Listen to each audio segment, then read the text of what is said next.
O texto Conselhos de uma Mãe, de Hernandes Dias Lopes, é uma homenagem à sabedoria e ao amor das mães, que são capazes de orientar e proteger os seus filhos com as suas palavras. O autor relembra alguns dos conselhos que recebeu de sua mãe ao longo da vida e que lhe foram úteis em diversas situações. É de se reconhecer que nem sempre dá-se ouvidos e obedece-se os conselhos maternos, mas todos uma hora aprendem com os seus erros e se arrependem de não ter seguido as suas orientações. Antes de continuar, peço que você não se esqueça de curtir, comentar, se inscrever no canal e ativar as notificações. Hernandes enumera conselhos de sua mãe, que considera valiosos e atemporais, que darão uma vida mais saudável, segura e piedosa ao seu filho. O autor explica o significado e a importância de cada um desses conselhos, mostrando como eles se aplicam à vida prática e como eles refletem os valores cristãos. Ele também cita alguns versículos bíblicos que corroboram os conselhos de sua mãe. Está escrito em Provérbios 22, verso 6, que diz: "Ensina a criança no caminho em que deve andar, e ainda quando for velho, não se desviará dele." Isso mostra que os conselhos de uma mãe são úteis para toda a vida. O autor conclui o texto reconhecendo que os conselhos de uma mãe são fundamentais para a formação e para o sucesso. Ele também incentiva os leitores a valorizarem as suas mães e a ouvirem os seus conselhos, pois eles são frutos de uma experiência e de um amor incomparáveis. Conselhos de uma Mãe. Texto de Hernandes Dias Lopes. Palavras do rei Lemuel de Massá, as quais lhe ensinou sua mãe.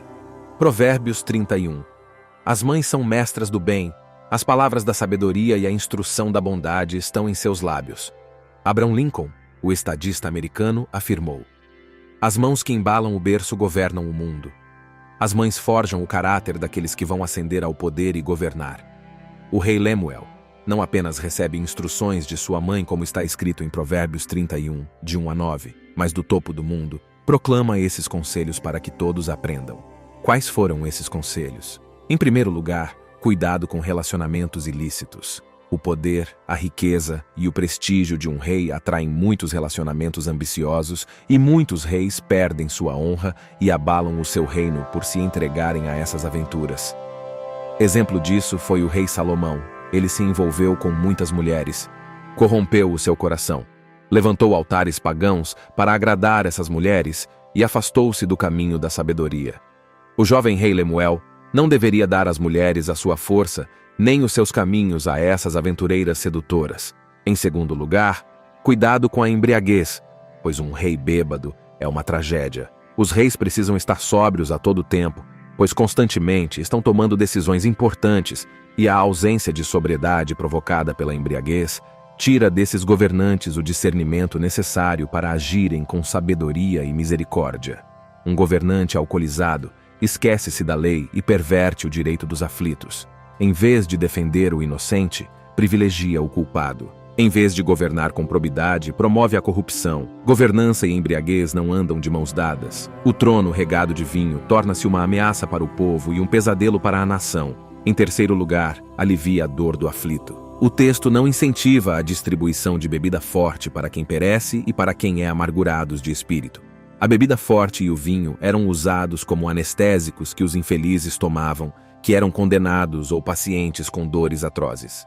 Nesse caso, o vinho e a bebida forte eram usados como remédio, para aplacar a dor e para atenuar o sofrimento das pessoas amarguradas. Não há, portanto, aqui, nenhuma contradição com os versos precedentes, onde o vinho é impróprio para reis que devem ter a mente lúcida para governar. Os amargurados de espírito devem ter alívio de seu sofrimento e esquecimento de seus dramas pessoais. Longe deste texto estar incentivando a embriaguez, está encorajando a prática da misericórdia àqueles que estão padecendo sofrimento atroz. Em quarto lugar, seja a voz do mudo e o defensor dos desamparados. O governante precisa ser ativo na defesa dos desamparados. Precisa ser a voz do mudo, os olhos do cego e as pernas do aleijado. O rei precisa ser o advogado do pobre, o defensor dos órfãos e o protetor dos desassistidos. Estes precisam encontrar no governante um porto seguro, um lugar de abrigo e refúgio. Aqueles que governam devem fazer isso, não como uma política populista, para dar esmolas ao povo e se perpetuarem no poder. O rei não é dono do povo, mas servidor dele. O rei é ministro de Deus para servir ao povo em vez de servir-se do povo. Em quinto lugar, defenda a causa do pobre. Os reis não podem ser covardes na hora de tomar decisões em favor dos pobres e necessitados. Cabe-lhes a defesa da verdade e a prática da justiça. A omissão é um crime covarde quando os pobres e necessitados estão sendo oprimidos nos tribunais. O silêncio dos governantes pode custar a vida de inocentes e estrangular a esperança deles. O rei precisa abrir a boca e não se calar nessas horas. Precisa julgar retamente, sem favorecer apaniguados e sem torcer a lei em favor dos poderosos. O trono do rei precisa ser um reduto de justiça e não de conchavos. O rei que rouba ou deixar roubar em seu governo destrói sua reputação e cava uma sepultura para seu governo. Por isso, os reis precisam ser puros, sóbrios, misericordiosos e íntegros. Eis os conselhos de uma mãe. Obrigado por ouvir esta poderosa mensagem do Reverendo Hernandes Dias Lopes até o final. Não se esqueça de curtir, comentar, se inscrever no canal e ativar as notificações. Quer que essa mensagem transforme muitas vidas? Não deixe de compartilhar. Até breve. Que Deus te abençoe.